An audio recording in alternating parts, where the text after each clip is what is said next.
بسم اللہ الرحمن الرحیم۔ اس سال سورج گرہن شعبان کے مہینے میں آ چکا ہے۔ 17 فروری کو ایک ایسا خطرناک سورج گرہن لگنے والا ہے۔ اس کا انتہائی وقت، اس کی شروعات اور اختتام، ایک ایک چیز، ایک ایک نقطہ آج کی اس ویڈیو میں آپ کو بتاؤں گا۔ شعبان جیسے مقدس اور بابرکت مہینے میں سورج گرہن کا لگنا یہ کوئی عام بات نہیں۔ 17 فروری منگل 2026 کا سورج گرہن کیا یہ محض ایک سائنسی واقعہ ہے یا کسی بڑی پریڈکشن کے پورے ہونے کا اشارہ ہے؟ کیا ہم تاریخ کے ایک ایسے موڑ پر کھڑے ہیں جہاں دنیا ایک ناقابل یقین تبدیلی کے دہانے پر ہے؟ ماہرین فلکیات کے مطابق یہ سورج گرہن غیر معمولی نوعیت کا ہوگا جو شعبان کے آخری دنوں میں وقوع پذیر ہوگا۔ کچھ احادیث میں اس بات کا ذکر ملتا ہے کہ قیامت سے پہلے ایک ایسا سورج گرہن ہوگا جو زمین پر بہت بڑی ہلچل مچا دے گا۔ لیکن اب سوال یہ ہے کہ کیا یہ وہی سورج گرہن ہے جس کی پریڈکشن کی جا چکی ہے؟ اگر ایسا ہے تو اس کے بعد دنیا میں کون سی تبدیلیاں متوقع ہیں؟ حضرت نعیم بن حماد رحمۃ اللہ علیہ اپنی کتاب الفتن میں ایک روایت نقل کرتے ہیں کہ حضرت محمد مصطفیٰ صلی اللہ علیہ وآلہ وسلم نے ارشاد فرمایا، ہمارے امام مہدی کی نشانی یہ ہے کہ سال میں 2 بار چاند گرہن اور سورج گرہن ہوگا جو پہلے کبھی نہیں ہوا۔ اور دوستو، یہ روایت ہمیں سوچنے پر مجبور کرتی ہے کہ کیا ہم مسافری دور میں داخل ہو چکے ہیں، کیونکہ ابھی چند مہینے پہلے ایک مکمل چاند گرہن نے دنیا کو اپنی لپیٹ میں لے لیا تھا، اور ابھی شعبان ختم نہیں ہوا کہ سائنسدانوں نے سورج گرہن کی وارننگ بھی دے دی ہے۔ ایک اور حدیث میں حضرت انس بن مالک رضی اللہ تعالی عنہ روایت کرتے ہیں کہ نبی کریم صلی اللہ علیہ وآلہ وسلم نے فرمایا کہ قیامت سے پہلے کہ آخری رمضان میں سورج اور چاند گرہن ہوگا، اس کے بعد ایسی آواز آئے گی جو پوری دنیا کو ہلا کر رکھ دے گی۔ 70,000 لوگ بے ہوش ہو جائیں گے، 70,000 بہرے ہو جائیں گے اور 70,000 اندھے ہو جائیں گے۔ پھر زلزلے اور قدرتی آفات کا نہ ختم ہونے والا سلسلہ شروع ہو جائے گا اور انہی حالات میں دجال کا ظہور ہوگا۔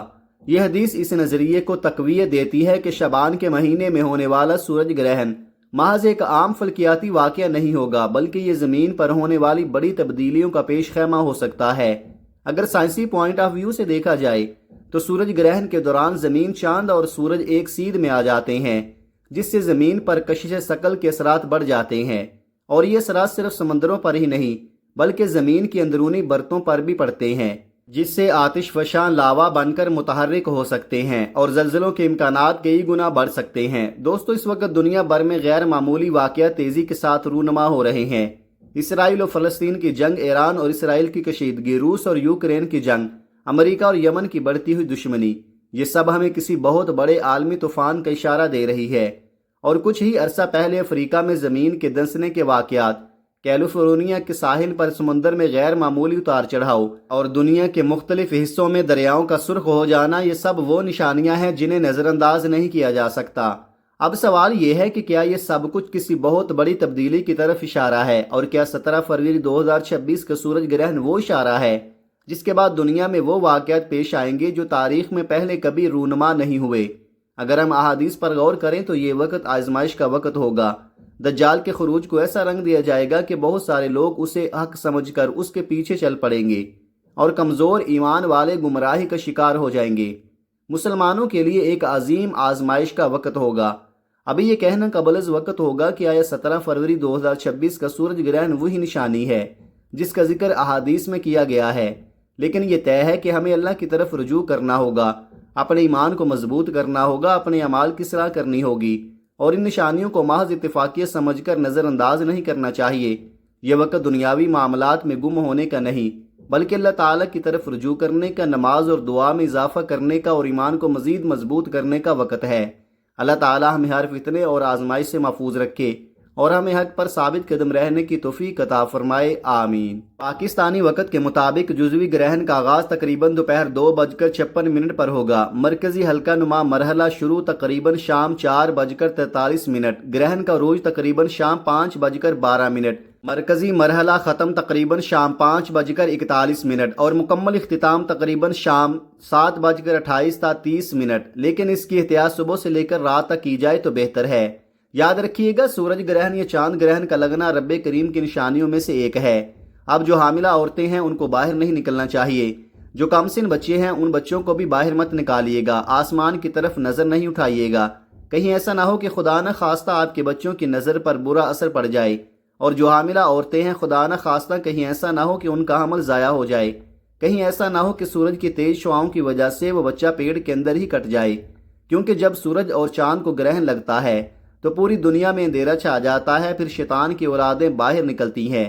اس طرح کی بہت زیادہ باتیں ہم سب کے درمیان آ رہی ہیں جو قصے کہانیوں کے سوا اور کچھ بھی نہیں، اور سائنسی تبصرہ نگار بھی بہت ساری باتیں کر رہے ہیں۔ دوستو، آج کی اس ویڈیو میں ایک ایک نقطہ قرآن اور احادیث کی روشنی میں بتاؤں گا، لیکن اس سے پہلے آپ سے گزارش ہے کہ آپ کوشش کر کے جلد از جلد باقی اپنے تمام دوستوں تک، اپنے پیاروں تک اس ویڈیو کو زیادہ سے زیادہ شیئر کریں، تاکہ آپ کے پیارے، آپ کے چاہنے والے یا جن لوگوں کو آپ چاہتے ہیں وہ بھی اس خطرناک وقت سے بچ سکیں اور اپنی حفاظت کر سکیں۔ اب آپ نے کرنا کیا ہے؟ آپ نے کرنا صرف اتنا ہے کہ اس ویڈیو کو مکمل دیکھنا ہے۔ اگر آج آپ اپنے قیمتی وقت میں سے صرف چند منٹ اس ویڈیو کو دے دیں تو میں آپ کو یقین دلاتا ہوں کہ آپ کا یہ قیمتی وقت ضائع نہیں جائے گا۔ دوستو، سائنسدانوں نے اس بات کا انکشاف کیا ہے کہ دنیا ایک بہت بڑی تبدیلی سے گزرنے والی ہے، اور یہ تبدیلی ایک ایسے خوفناک سورج گرہن کی وجہ سے رونما ہوگی جو دنیا کا نقشہ ہی بدل دے گی۔ سورج گرہن کے بارے میں کئی پیشین کی جا رہی ہیں، دنیا بھر میں کئی طرح کے تبصرے جاری ہیں۔ اس کے نتیجے میں ہونے والی تبدیلیوں کے بارے میں کئی طرح کے اندازے لگائے جا رہے ہیں۔ اس کے سارے پہلوؤں کا جائزہ لیا جا رہا ہے، جس کے بعد ایک اور خبر سامنے آئی ہے کہ یہ سورج گرہن زمین پر دوسری بہت سی تبدیلیوں کے ساتھ ساتھ شدید قسم کے زلزلوں کا سبب بھی بنے گا۔ امریکی سروے نے اپنی رپورٹ جاری کر دی ہے، جس میں ان جگہوں کے بارے میں بتایا ہے کہ جو زلزلوں کے لیے حساس حیثیت رکھتی ہیں۔ ان مقامات کے نیچے زمین کی گہرائی میں موجود جو پلیٹیں ہیں وہ اپنی پوزیشن سے ہل جائیں گی اور وہ رگڑنے کے بعد اوپر کی طرف اٹھ جائیں گی، جو کہ زلزلے کی علامات ہیں۔ دوستو، یہ ساری باتیں ہمیں نبی پاک صلی اللہ علیہ وآلہ وسلم نے تقریباً 1450 سال پہلے بتا دی ہیں کہ زلزلے کس وجہ سے آتے ہیں، لیکن جو امریکی سائنسی ریسرچ والے ہیں ان کے اندازوں کے مطابق زلزلہ یہ تسلسل نہایت شدت اختیار کرنے والا ہے، جو کہ بڑے بڑے شہروں کو نیست و نابود کر دے گا۔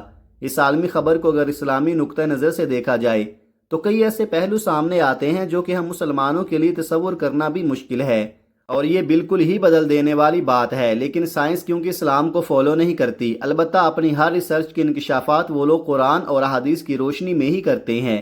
سائنسدانوں کی پیشن گوئی کے مطابق یہ سورج گرہن اسلامی مہینے شعبان میں واقع ہوگا، اور یہ اتنا خطرناک ہوگا کہ جو پوری دنیا کا نقشہ بدل دے گا۔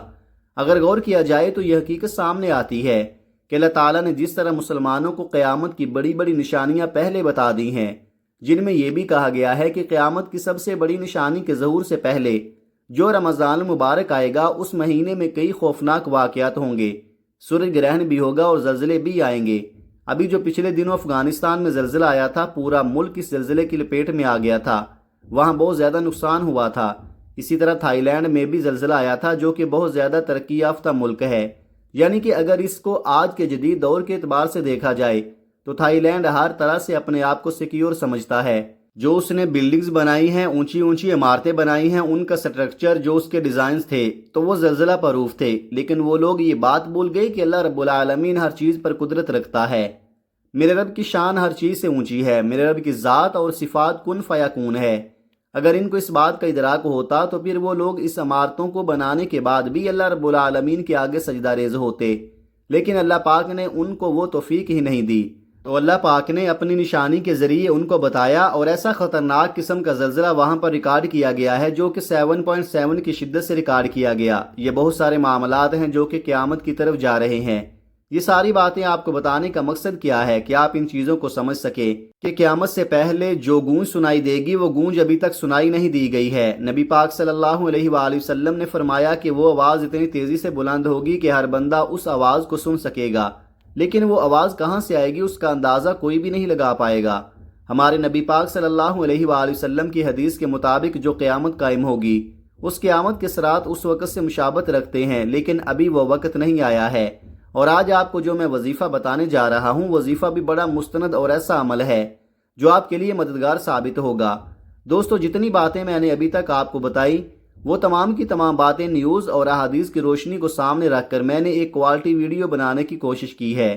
اب اسلامی روح کی نظر سے بھی دیکھ لیتے ہیں کہ ان چیزوں کے بارے میں اسلام ہمیں کیا کہتا ہے۔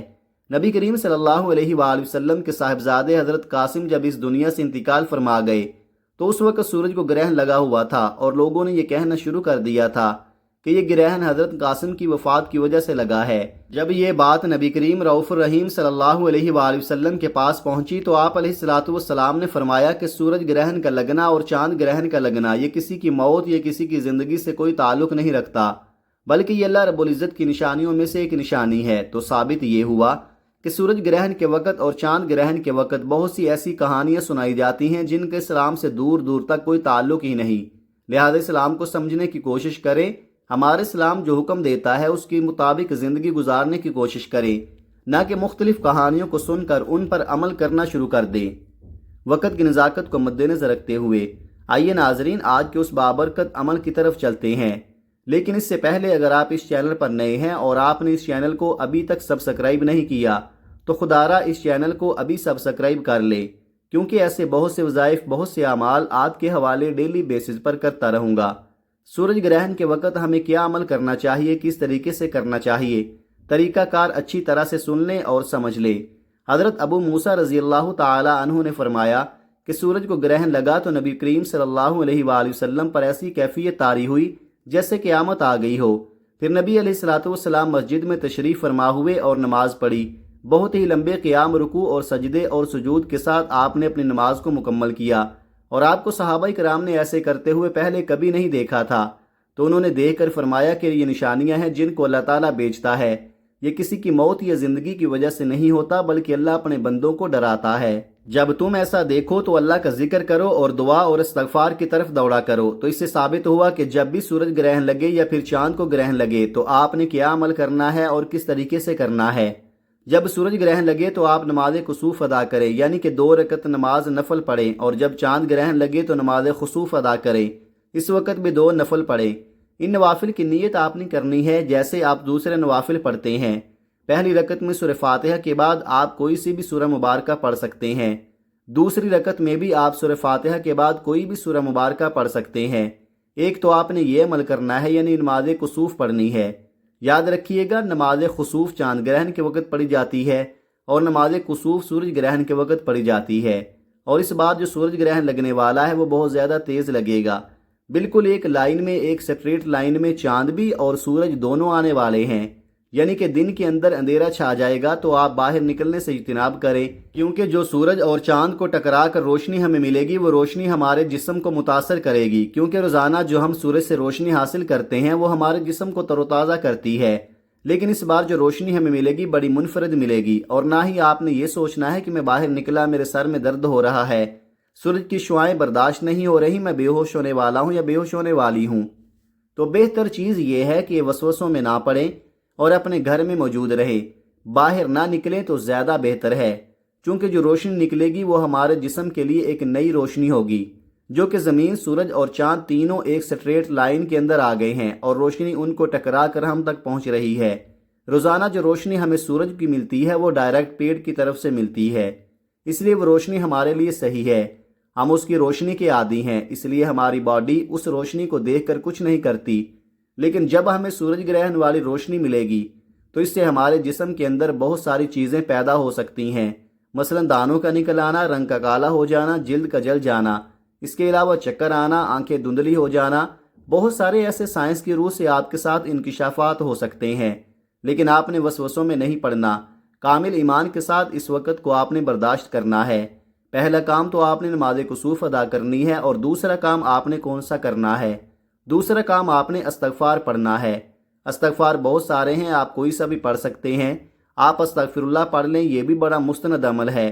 اگر آپ لا حول ولا قوت الا باللہ العلی العظیم پڑھیں گے تو یہ بھی گناہوں کو بخشش کی طرف لے جاتا ہے۔ اگر آپ استغفر اللہ ربی من کل ذنب واتوب الیہ پڑھیں گے تو یہ بھی آپ کو اسی طرف لے کر جائے گا۔ آپ نے پہلے نمبر پر 2 نوافل بتائے گئے طریقے سے پڑھ لیے، جو کہ نماز کسوف ہے، وہ آپ نے پڑھ لی جو نبی پاک صلی اللہ علیہ وآلہ وسلم نے پڑھی تھی، یعنی کہ جو نبوی عمل میں آپ کی خدمت میں حاضر ہوا ہوں، اس عمل کو آپ نے بالخصوص کرنا ہے، کیونکہ اس کی حیثیت ہے، اس کا ایک وجود ہے جو میں نے آپ کو بتایا ہے۔ اور دوسرے نمبر پر آپ نے استغفر اللہ پڑھنا ہے، یا لا حول ولا قوت الا باللہ پڑھ لیں، یا استغفر اللہ ربی من کل ذنب واتوب الیہ پڑھ لیں، ان تینوں میں سے کوئی سا بھی پڑھ لیں۔ آپ نے استغفار صرف اور صرف 313 بار پڑھنا ہے، یعنی کہ کثرت سے آپ نے پڑھنا ہے، 313 کی جو تعداد ہے وہ کثرت میں آ جاتی ہے، نبی پاک صلی اللہ علیہ وآلہ وسلم نے اپنی احادیث میں یہی فرمایا تھا کہ کثرت سے استغفار کرو، تو آپ کو کثرت سے استغفار کرنے کا بتا رہا ہوں۔ اب تک آپ نے 2 کام کر لیے، اب تیسرے نمبر پر آپ نے کون سا کام کرنا ہے؟ اب اکابرین کا بتایا ہوا ایک وظیفہ آپ کو بتانے لگا ہوں، اس کو پڑھ لے، کیونکہ جب آپ نے نماز کسوف بھی ادا کر لی اور آپ نے استغفار بھی پڑھ لیا تو کیوں نہ اللہ پاک کو راضی کرنے کے بعد اللہ پاک سے اپنے رزق کے لیے آسانی مانگ لی جائے۔ تو تیسرا کام، آپ اللہ پاک کا وہ نام پڑھیں گے جس کی میرے رب نے خود قسم کھائی ہے۔ آپ نے یا فتاح یا رزاق کو پڑھنا ہے۔ یا فتاح یہ وہ نام ہے جس کی میرے رب نے خود قسم کھائی، ارشاد فرمایا، کہا میرے اس نام سے کوئی بھی مانگتا ہے تو میں اس کو عطا کرتا ہوں۔ تو آپ نے یا فتاح یا رزاق دونوں کو ملا کر پڑھنا ہے۔ کیسے پڑھنا ہے اور کتنی بار پڑھنا ہے ملاحظہ فرمائیں۔ یا فتاح یا رزاق 1 بار ہو گیا، یا فتاح یا رزاق 2 بار ہو گیا، یا فتاح یا رزاق 3 بار ہو گیا۔ اس طرح سے آپ یا فتاح یا رزاق کو ہاتھوں کی انگلیوں پر پڑھ لیں یا تسبیح کے دانوں پر پڑھ لیں۔ آپ نے صرف 41 بار پڑھنا ہے۔ اس کے بعد آپ آخر میں 3 بار درود پاک پڑھ لیں۔ درود پاک پڑھنے کے بعد دونوں ہاتھ اٹھا کر دعا کریں، میرا رب آپ کی دعاؤں کو قبول و منظور فرمائے گا۔ حصول برکت اور ثواب کی نیت سے میرے ساتھ بھی آپ لوگ دعا کر لیں، اللہ پاک ہمیں اس بڑی تباہی سے بچائے گا۔ اے میرے مالک و مولا، تو تو رحمان ہے، تو رحیم ہے، تو کریم ہے، تجھے تیری شان کریمی کا واسطہ۔ اے اللہ، آج جو شخص بھی ہاتھ اٹھا کر تیرے آگے دعا کر رہا ہے، اے اللہ تیرے سامنے احزاریاں کر رہا ہے، اے میرے اللہ ان سب کو دین دگنی رات چگنی ترقی عطا فرما۔ اے اللہ ہمارے تمام صغیرہ اور کبیرہ گناہوں کو معاف فرما دے۔ اے اللہ نیکیوں میں زیادتی عطا فرما۔ اے اللہ ہم سب مسلمانوں میں سے اگر کوئی بے روزگار ہے تو اے اللہ سب کو کشادہ روزگار عطا فرما۔ جو بے اولاد ہیں ان کو اولاد نرینہ عطا فرما۔ اے اللہ جو میری بہنیں حمل سے ہیں، اے میرے اللہ میری تمام بہنوں کی حفاظت فرما، ان کے حمل کی حفاظت فرما، ان کے بچوں کو پورے اعزاز کے ساتھ صحت مند پیدا فرما۔ اے اللہ ان کو سلامت رکھ، کسی کی گود کو مت اجاڑنا۔ بے شک اے اللہ تو بہترین حفاظت فرمانے والا مہربان ہے۔ آج ہم لوگ اپنے آپ کو تیری حفاظت میں دیتے ہیں۔ اے میرے مالک و مولا، ہمارے ملک کو زلزلے سے محفوظ فرما، ہمارے ملک کو میرے مولا اپنے غضب سے بچا لے۔ اے اللہ اپنی مدد کو جاری فرما دے۔ اے اللہ ہم تیرے آگے ہاتھ اٹھا کر دعا کر رہے ہیں کہ تو جو ابھی سورج گرہن کو لگا رہا ہے، اے اللہ تو ہم سب کی حفاظت فرما۔ اے اللہ کیونکہ ہم تیرا کلمہ پڑھنے والے ہیں، تیرے حبیب کا نام لینے والے ہیں، اے اللہ ہم سب کو تو سلامت رکھ، اور جو بھی اس فانی دنیا سے انتقال کر گئے ہیں ان کی قبور کو منور فرما، اور ہم سب کو سلامت رکھ، ان کی بخشش فرما، ان کے درجات میں بے حساب بلندیاں عطا فرما۔ آمین ثم آمین۔ دعا ہے کہ رب کریم میرا سنانا اور آپ کا سننا اپنی پاک بارگاہ الہی میں قبول و منظور فرمائے، جو مانگا مقدر فرمائے، جو نہیں مانگ سکے بن مانگے عطا فرمائے۔ آمین ثم آمین۔ ناظرین، اپنے رزق میں برکت اور وسعت کے لیے اللہ تعالیٰ کے 99 ناموں میں سے کوئی ایک نام کمنٹ میں ضرور لکھیے گا۔ جزاک اللہ خیرہ۔ اللہ تعالیٰ ہم سب کا حامی و ناصر ہو، آمین۔ اپنا بہت سارا خیال رکھیے گا۔ ملتے ہیں کسی اگلی ویڈیو میں ایک نئے وظیفے کے ساتھ، تب تک کے لیے اللہ حافظ۔ السلام علیکم ورحمۃ اللہ وبرکاتہ۔